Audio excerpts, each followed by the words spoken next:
Hey everyone, welcome back to Keto and Crime.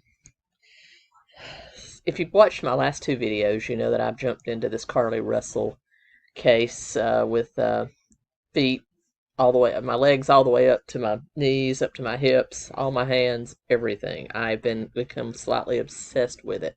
One, because of the nature of what we thought was the crime beforehand, just the toddler, her stopping, and then her mysterious disappearance, and then reappearance, and then of course after the Hoover Police Department did their press conference on earlier this week, it all just kind of started to fall apart, and we're seeing that it was most likely a hoax. Now, unlike Jussie Smollett, I don't think this was politically motivated. He definitely had political motivations. The two most common theories online was, of course, a hoax, or a hoax that was for malicious reasons, or a hoax perpetuated by some sort of mental break. And that's what we're going to talk about today. We know it's a hoax. It's obvious it's a hoax, but what were her motivations? Was it for some personal gain? Or was it because she had some sort of mental break? And there's lots of different theories and lots of evidence about both. So let's dive in, shall we? All right, so what is the evidence for it being some sort of mental break? So I watch a lot of Dr. Grande, so he's done a couple of excellent videos on this, but I really agree with him in that he says that for it to truly be a mental break, that any pre-planning of the evidence of the hoax would kind of nullify that. But he does, lead that perhaps the evidence of a mental break was the fact that she saw a toddler, went after a toddler, and drove after a toddler. That might have been evidence that she was having some sort of hallucination that could be brought on by a mental break, which could also be brought on by, substance abuse of some sort. And then her condition when she returned to her parents' home, where she simply walked, up through the neighborhood, up to the door, and then was kind of unresponsive to EMTs. Now, he said, in his opinion, that's the only evidence for this being some sort of substance abuse mental break, or a mental break, period. So I agree with that. I don't think this was a mental break in the truest sense, or something, motivated by drugs. Now, most people say, well, then, Tracy, you just might as well go ahead and end this video, because that only leaves it was a hoax for some sort of personal gain. We've already established it wasn't for political, so that only leaves, a couple other options. Money. I don't think she's going to get any money on this, or getting attention from either private or public sources. Now, being that she has been so tight-lipped, I mean, even in their press conference, Hoover PD said that they had requested another discussion with her and have not been granted that, which that leads me to the effect, the way her parents have been acting through all this, asking for privacy, the way they were very tight-lipped in that Good Morning America interview, how they wouldn't release any specifics about the case. That leads me to believe they lawyered up, just like, when the Gabby Petito, it's pretty obvious that the Laundries had lawyered up. That's the vibe I'm getting. They've already lawyered up, and this, which you can't blame them for that. They have resources. I would lawyer up too, if it was my child. I'd be very angry with my child. We don't know what's going on in the house, but I do know that her parents are going to fight tooth or nail to protect her, as parents should, but I hope they're leveling some sort of discipline along with that. But anyway, that's neither here nor there. So I don't think we're going to be getting any sort of statement from her publicly anytime soon. She may talk to the police, and they may, release some of that information, but I don't think she's going to be talking to the public, or the family's going to be talking to the public anytime soon. We're looking at another Laundrie situation where they're very tight-lipped. She will eventually have to talk to the police. This is an open investigation. So through her lawyer or through herself, with her lawyer's guidance, she's going to have to talk to the police. So we will eventually find out what happened, we hope. So that leaves the option of some sort of motivation, because I don't think she wants the public attention. So that leaves private attention, or a hoax perpetrated by some sort of emotional duress.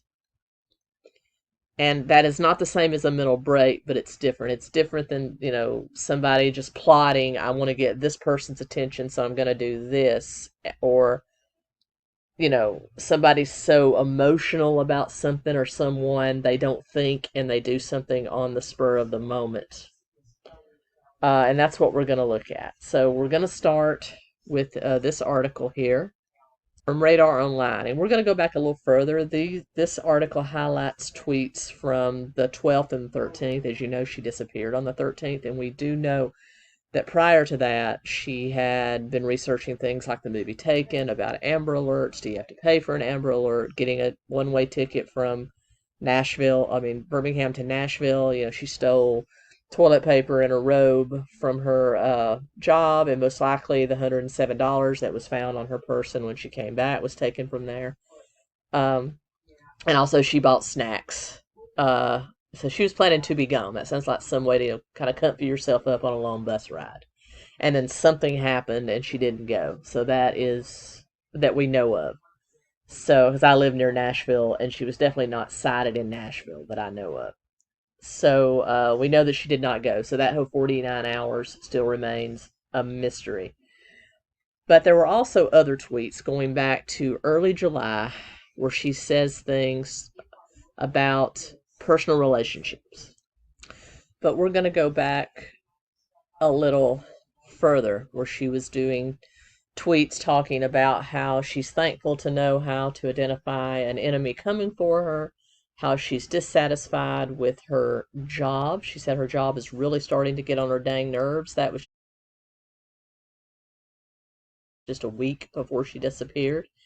And then finally she made a kind of a cryptic post about how African American men, and she said another word that I will not say, will throw everything away for a garden tool and exotic dancers.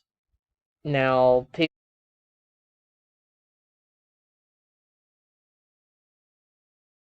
people have come out and said that she was just talking in general. She wasn't talking about her own relationship, but it's still very cryptic. When you take those and then talk about her tweets on the day that she actually disappeared, you can very clearly see there's a lot of emotions going on there. Was her boyfriend, Tamar Simmons, the one that she was trying to get attention from? Maybe make him see what he was missing if she was gone. So we see a lot of things talking. They had spent early July in New York together. They seem to be a very happy couple, but then all of a sudden, all the indications about possible cheating, and then her dissatisfaction with her job, and then on the day she disappeared, she talked about today was great. God be looking out, I'm telling you. So you see duress, anger, sadness mixed with some sort of euphoria. So that definitely gives you a picture of her not quite being in a healthy emotional state. I'm not going to say mental state. I'm going to say emotional state, because they're very different. And then we do know that she spent here on the 12th, which was the day before, she's talking about somebody staring at him while he's sitting in her car. And then we do know that after she went to Target on the night that she disappeared, she basically spent almost 40 minutes in that parking lot before she ever left for I-459, and then saw the toddler that wasn't there. So I think all of this is indicative that, yes, it was absolutely a hoax. I believe she was trying to get the attention of her boyfriend, because he has since erased all mention of her from his social media. All their photos are gone, and he has quite a following on Instagram. They're all gone. He has taken down the posts that he put on Facebook asking for people to pray for her and keep an eye out for her. All that's gone.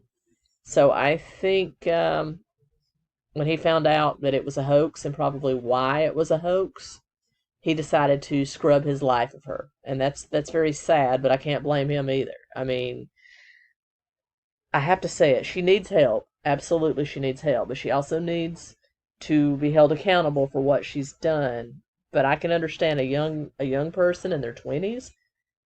You may not be mentally capable of dealing with a partner like this that will go off. And if he did cheat on her, he's wrong, and she should just dump him and move on with his life. On with her life. That's the way you deal with a cheater. You dump them and you move on. It's just the way you deal with it. There's no excuse for that. But maybe she just suspected him of cheating, or he cheated, but this is not the way. This is not the way, Carlee. So I really believe, yes, she was under some emotional duress. She perpetrated a scheme to get her boyfriend's attention, and it backfired. That's my theory. I'm putting it out there. What do you think? What do you think down below? Are you still thinking it's definitely premeditated, at least from the first few days before? All the internet searches reveal that. But do you think it was because of her boyfriend, or just in general? There's also rumors floating around that she may have been cheating. She may have been the cheater, cheating on her boyfriend. This is an elaborate scheme to see an affair partner or a side piece, whatever you want to call it. No evidence of that yet. That could come up. But what do you think? Is it to get her boyfriend's attention and get revenge on him because he cheated, or she suspected him of cheating? Or was she dabbling with a affair partner? In any case, those are my two. That I believe she did it to get revenge on her boyfriend, to make him feel bad, to make him come crawling back. And again, sister, not the way. But what do you think? Affair partner, and he found out, and that's why he scrubbed everything? Or she was trying to guilt him, and then that's why he scrubbed everything? Let me know down below. And I will continue to follow the story as more and more information comes out. And until next time, don't cry.